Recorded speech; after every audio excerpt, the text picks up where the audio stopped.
हितोपदेश की हम कथा पढ़ रहे हैं, वृद्ध व्याघ्र और लोभी पथिक कथा।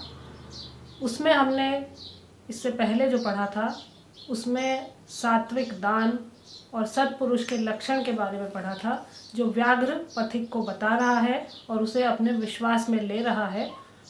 और विश्वास में आने के बाद में जो पथिक है, लोभी पथिक है, सोने के कंकण का लोभी पथिक, वो तालाब में नहाने के लिए उतर जाता है और वहाँ गहरे कीचड़ में जब वो फंस जाता है तब व्याघ्र उसको पकड़ लेता है और तब वो व्याघ्र से जकड़ा हुआ जो पथिक है वो सोचता है।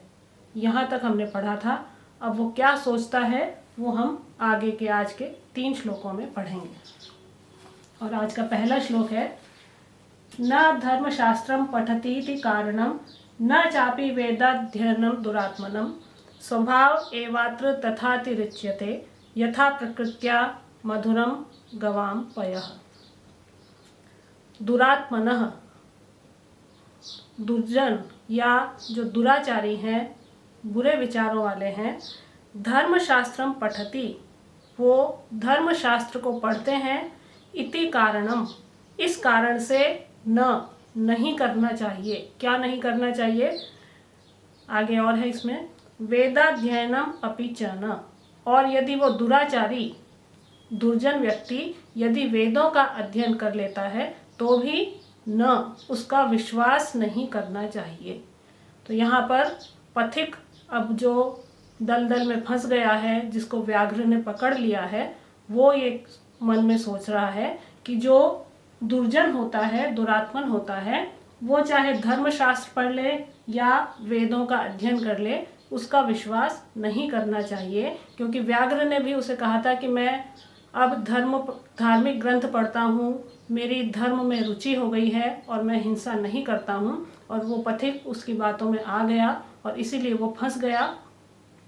अब यहाँ पर वो फंस गया है, इसलिए वो सोच रहा है कि मुझे इसकी बातों में नहीं आना चाहिए था, क्योंकि स्वभाव एव तथा अतिरिच्यते, जो स्वभाव होता है, मूल स्वभाव जो प्राणी का, व्यक्ति का होता है, वो अतिरिच्यते, उसका अतिक्रमण नहीं हो सकता, वो वैसा ही रहता है। यथा, जैसे गवाम पयः मधुरम भवति, गाय का जो दूध है वो स्वभाव से ही मधुर होता है। तो दुर्जन ने चाहे धर्मशास्त्र पढ़ा हो, चाहे धार्मिक ग्रंथ पढ़े हों, चाहे वेदों का अध्ययन किया हो, इस कारण भी उन पर विश्वास नहीं करना चाहिए, क्योंकि उनका जो मूल स्वभाव है वो नहीं बदल सकता है। जैसे गाय का दूध हमेशा मीठा ही होता है, स्वभाव से ही मीठा होता है, तो स्वभाव ही सर्वोपरि प्रमाण है।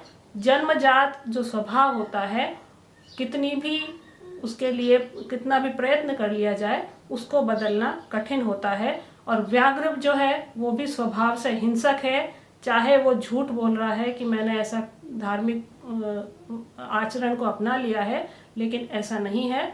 उसका मूल स्वभाव हिंसा करना है और उसने वही किया। तो अब पथिक अपने किए पर पछताते हुए ये सोच रहा है। इसके बाद अगला है, अवशेन्द्रिय चित्तानाम हस्ते स्नानमिव क्रिया दुर्भगा भरण प्रायो ज्ञानम भारः क्रियाम विना। अवशेन्द्रिय चित्तानाम, जिसका चित्त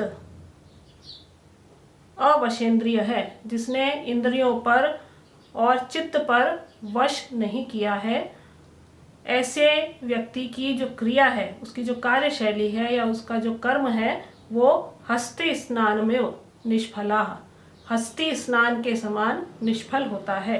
हाथी का जो स्नान होता है उसके समान ही व्यर्थ होता है। दुर्भगा भरण प्रायः, जो दुर्भगा दुष्टा स्त्री है, वो आभरण प्रायः, आभूषणों की, उसके आभूषणों की तरह, दुष्टा स्त्री के आभूषणों की तरह ज्ञान क्रियाम विना भारः भवति, जो ज्ञान है वो क्रियाम बिना, क्रिया के बिना या आचरण के बिना, भारः, बोझ जैसा ही होता है या व्यर्थ ही होता है। तो जिसकी इंद्रियां और जिसका चित्त वश में नहीं है, उसकी जो कार्य प्रणाली है वो हाथी के स्नान के समान ही होती है, निष्फल होती है। और इसका कारण क्या है कि जब हाथी जल से स्नान कर लेता है और मस्त होकर वो अपनी सूंड से वापस अपने शरीर पर धूल को उड़ा देता है, धूल उड़ेल देता है और उसका जो स्नान करना है वो व्यर्थ हो जाता है। नहाने के बाद वापस वो धूल धूसरित हो जाता है, इसलिए उसका स्नान हस्ती स्नान व्यर्थ या निष्फल कहा गया है। उसी तरह से यहाँ पर कहा है कि जिसने अपनी इंद्रियों पर, अपने मन पर जिसने वश नहीं किया है, उसकी सारी क्रियाएं निष्फल होती हैं। जैसे हस्ती स्नान और दुर्भगा भरण प्रायः, जो दुष्टा स्त्री है उसका भी आभूषणों को धारण करना व्यर्थ ही होता है। तो मन वश में न हो तो धार्मिक क्रिया करना या धार्मिक आचरण करना व्यर्थ होता है। इसलिए मन को वश में यदि रखा जाए और उसके बाद में कार्य किया जाए तो वो सफल होता है, अन्यथा वो व्यर्थ होता है। तो ये यहाँ पर इस श्लोक में बताया गया है। तन्मया भद्रम न कृतम यदत्र मारात्मके विश्वासः कृतः।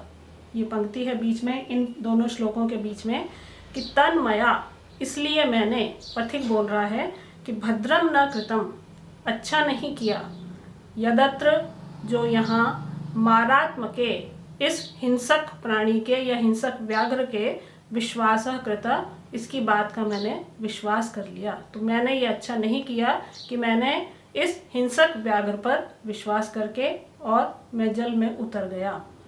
तथा ही उत्तम, क्योंकि कहा गया है, अब क्या कहा गया है वो आज का अंतिम श्लोक है।